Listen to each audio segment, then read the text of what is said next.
100 years after the height of the ribbon weaving industry. So it's clearly fake. It's clearly pretending to be written over 100 years before it actually was. Now, am I going to chance this? Go, go, go! Got it. Yeah. That one, I thought I could. This one's bent. This one's coming off at an angle. That's deliberately designed to catch me out. I didn't. You know what? I've walked through there like 100 of times easily over the last year. Come over and sit here by the Naiad, and you get a lot of people who, in the summer, kids who sit there for the photos, and of course, on a Friday, Saturday night in summer, you get a lot of drunk people sat there with the distance. We're coming up. Godiva's statue is over there. Why is she in the... Oh, Natalie, you missed that. I've already covered the... You know what? Because I came... The Naiad here, well, she's a water nymph. She's basically a minor deity in Greek myth, so she belongs in water. Whoa! Things just went bit. Oh, I'm really glad that I wasn't trying to go through it at that point. But I am thinking that I need to come back here at night. Yeah, that could have been a disaster if I was walking through there. But in the dark. Quickly, before I move on, just want to show you this. This is the levelling stone. This is the first stone laid in the post-war reconstruction of Coventry in 1940. Coventry was blitzed in 1940. This is the first war. This is the first stone laid in the post-war reconstruction of the city in 1946. So just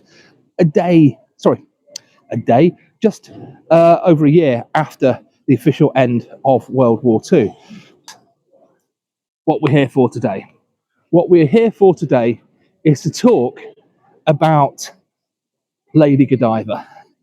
If I get round to scheduling my from Castle Chapel to Cathedral Ruins tour, I do go to Coventry Castle, the bit that's left of Coventry Castle on that tour. But for this one, and one of the reasons... Cheers, man. Cheers. Quarter of an hour, more or less circling this statue here for all of that time, because you either know nothing whatsoever about Coventry, or at the very least, you have heard of Lady Godiva. Now, the legend is that she saw the suffering of the people of the city.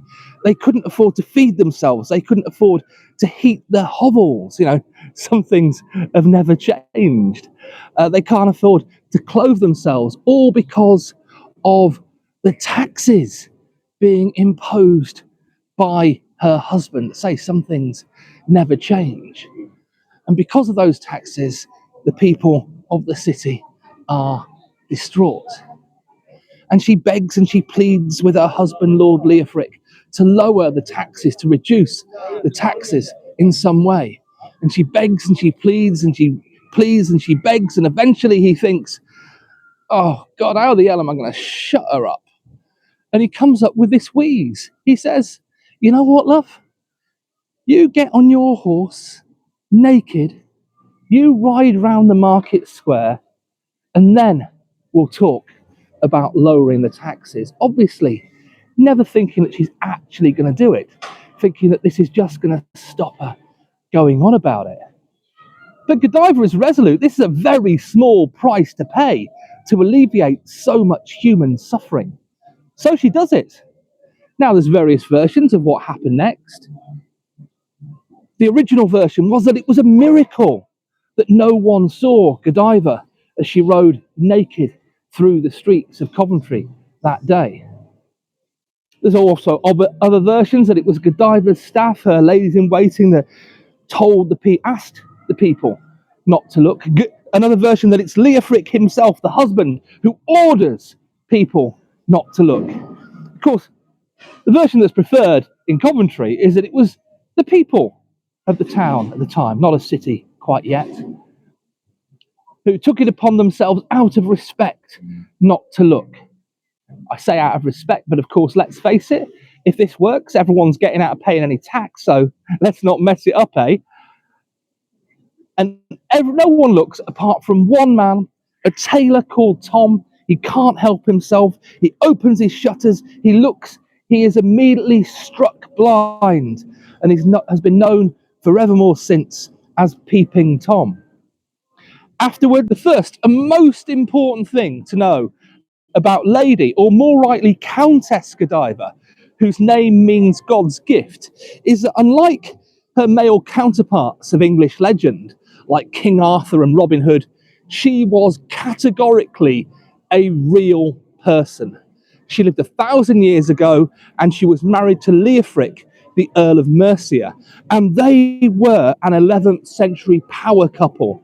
He, as Earl of Mercia, under 4 different kings, would have been the second or third most important and powerful man in the land, and she was the largest female landowner in England. And he set up the abbey.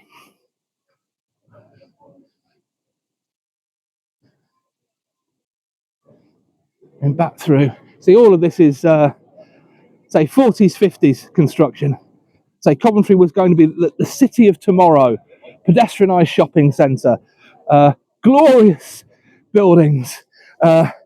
Everyone was going to live like this in the future. And that they knocked down a lot of stuff that the Luftwaffe get a much harsher press than they deserve. They deserve a harsh press for what they did to Coventry, but it was nothing compared to the outright desire to knock down every last building of the town planners that followed them. Actually, yeah. Coventry was targeted in World War II quite simply because it was a massive industrial centre. Coventry was actually bombed by Zeppelin in World War One. That's how important that the Germans thought it was to bomb Coventry. But the reason for it, Coventry was the motor city of England, made in Coventry, and that was all in World War One.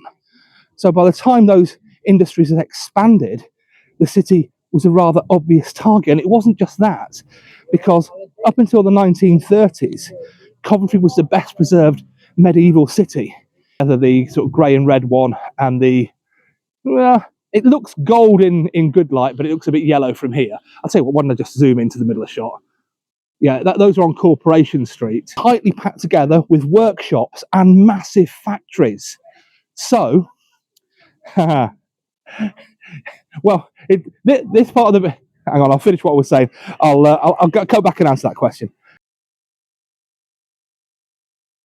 A different coloured spire because they refaced a lot of the stonework in the mid-19th century. It shouldn't be yellow. It should all be red.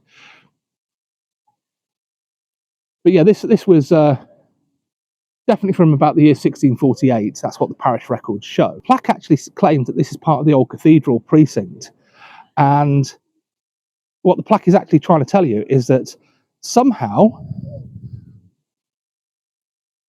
this house was built right up against this cathedral that is at a different floor level. And more importantly, if you look at it from here, you can see this spiral staircase there, or the remnants of a spiral staircase, which actually has been cut in half by this building here that claims to have been here at the same time that spiral staircase was being used. It's clearly rubbish.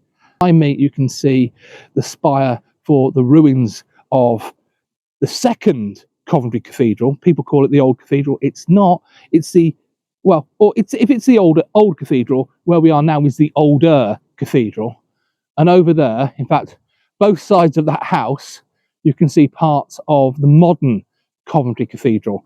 And of course, if you want a tour of the modern Coventry Cathedral or the cathedral ruins, I do both of those. I don't think I've got either of those scheduled at the moment, but where we are now, we're on the site of the oldest recorded thing that we know.